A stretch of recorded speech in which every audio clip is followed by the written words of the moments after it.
Hello and good evening viewers, कैसे हैं आप लोग। स्वागत है आपका शेयर बाजार ज्ञान की एक और वीडियो में। और आज की इस वीडियो में हम बात करने वाले हैं एक्सिस बैंक लिमिटेड के शेयर के बारे में। एक फ्लैट क्लोजिंग मिला है फ्राइडे के सेशन में 957 के लेवल्स के ऊपर में। और इस वीडियो में हम बात करने वाले हैं बेसिकली टेक्निकल एस्पेक्ट की, सिर्फ एक्सिस बैंक के चार्ट्स के ऊपर में। टेक्निकल चार्ट्स में कैसा लग रहा है, फर्स्ट लुक के अंदर में कुछ रेजिस्टेंस जो है वो नजर आती है और एक रेंज बाउंड लेवल के अंदर में काम करने का इसके अंदर में ज़्यादा चांसेस हैं। तो वो क्या रेंज है, क्या रीज़न है कि शेयर के अंदर में इतनी तेज़ी नहीं आ रही है, इन सब चीज़ों के बारे में हम बात करेंगे। तो अगर आप लोग चैनल पर नए हो तो आप चैनल को प्लीज़ सब्सक्राइब कीजिए ताकि रोज़ आने वाली जो वीडियोज़ है वो आपको लगातार मिलती रहे। तो बेसिकली एक्सिस बैंक के अंदर में पहली जो दिक्कत मेरे को नजर आती है वो है 1,000 रुपए का लेवल, जो इसके एकदम सर पे खड़ा हुआ है और इसको ये पार नहीं कर पा रहा है।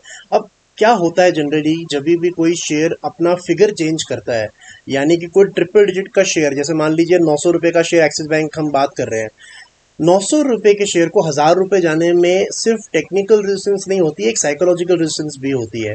1,000 रुपए पे बहुत सारी सेलिंग रहेगी इसके, लेकिन एक बात आप जरूर ध्यान में रखिए कि जब ये 1,000 के ऊपर टिक गया, एक आध हफ्ता 10 दिन टिक गया, ये फिर इसको 1,000 के नीचे लाना भी मुश्किल हो जाएगा। तो पहला ओवरहैंग जो एक्सिस बैंक के ऊपर अभी है वो है 1,000 का लेवल। अब एक इंटरेस्टिंग चीज है जो मैं आपको दिखाना चाहता हूं कि अगर आप ये वीकली चार्ट जो है एक्सिस बैंक का आप देखोगे और पिछले एक साल के अंदर में जो इसने काम किया है, somewhere around December to now, last 8 महीने की अगर हम बात करेंगे, ठीक है, तो यहाँ पे आप एक बात नोटिस करिए कि एक्सिस बैंक ने 2023 की स्टार्टिंग में या 2022 के अंत में एक हाई बनाया है अराउंड द लेवल्स ऑफ 970। 970 रुपए का इसने हाई बनाया, वहां से एक सेल ऑफ देखने को हमारे को मिला। इसका जो सपोर्ट था अराउंड 900, इसने वो तोड़ा और 900 तोड़ने के बाद में the stock went as low as 814। 814 का इसने लो भी लगाया। उसके बाद में 814 का लो लगाने के टाइम पे बहुत ही ब्यूटीफुल एक पैटर्न जिसको बोला जाता है राउंडिंग बॉटम पैटर्न, ये बहुत स्ट्रांग होता है। इसके अंदर क्या होता है कि धीरे धीरे जो बॉटम्स है वो राउंड एक शेप बनाते हैं नीचे और उसके बाद एक अपमूव देखने को हमारे को मिलती है।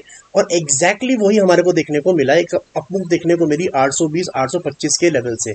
अब इशू क्या है यहाँ पे कि इतना बड़ा अपमूव आने के बाद और 970 से ही इसके अंदर एक सेल ऑफ आया था और पूरा ये अपमूव आने के बाद में एग्जैक्टली दोबारा 990 से ये घूम रहा है।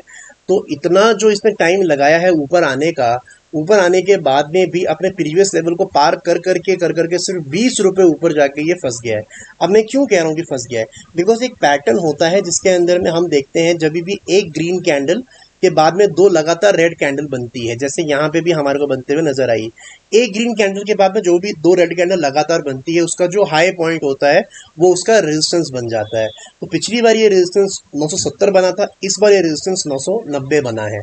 और इसके अंदर में प्रॉब्लम ये भी है कि बैंक निफ्टी साथ नहीं दे रहा है। अगर आप बैंक निफ्टी का चार्ट देखोगे, ये डेली चार्ट है बैंक निफ्टी का, तो अपने ऑल टाइम हाईस के ऊपर में लेवल बनाने के बाद में लगातार 5 रेड कैंडल्स जो है बैंक निफ्टी ने बनाए हैं। यहाँ से थोड़ा सा अपमूव हो सकता है आ जाए बैंक निफ्टी के अंदर में भी। अगर बैंक निफ्टी में अपमूव आएगा तो सारे प्राइवेट बैंक्स के अंदर में मूव आएगा ही आएगा।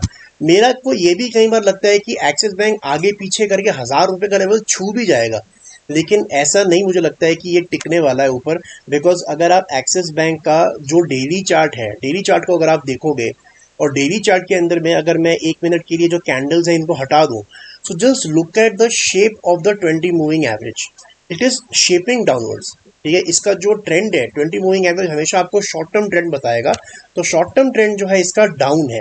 लास्ट टाइम कब ऐसा हुआ था कि शॉर्ट टर्म ट्रेंड डाउन हुआ था, एग्जैक्टली यहाँ पे। और ये लेवल कौन सा है, इसके लिए मैं आपको दोबारा से जो कैंडल्स है ओपन करके दिखा देता हूँ। लुक एट दैट, 970 के बाद से ही जब ये करेक्ट होना शुरू हुआ था, एग्जैक्टली यहीं पे इसने कहानी ये रिपीट कर रहा है। So in the technical chart pattern we call this a typical case of a double top. ये डबल टॉप बना रहा है यहाँ पे। अब डबल टॉप जरूरी नहीं है कि 970 पिछली बार बनाया तो 970 ही इस बार बनाएगा, एकदम हर चीज परफेक्ट नहीं होती, लेकिन पूरा पूरा अंदाजा है यहाँ पे कि एक डबल टॉप फॉर्मेशन है। यहाँ से अगर आपने मुनाफा कमाया है 815 820 का, I would recommend the last hope for axis bank is 950। अगर 950 के नीचे क्लोजिंग मिलती है डेली पे या वीकली पे, आपको शांति से इससे निकल जाना चाहिए, बिकॉज गिरावट वहां से और बढ़ेगी। 1,000 का लेवल मुझे बहुत महंगा लगता है एक्सिस बैंक के ऊपर में, साथ ही साथ बैंक निफ्टी सेम चीज को रिलेट कर रहा है। So I think if 950 is broken, lower levels are to be seen in Axis bank.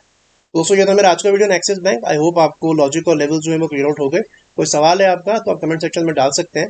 मैं मिलूंगा आपसे अपनी अगली वीडियो में। तब तक आप अपना ख्याल रखें and all the best guys.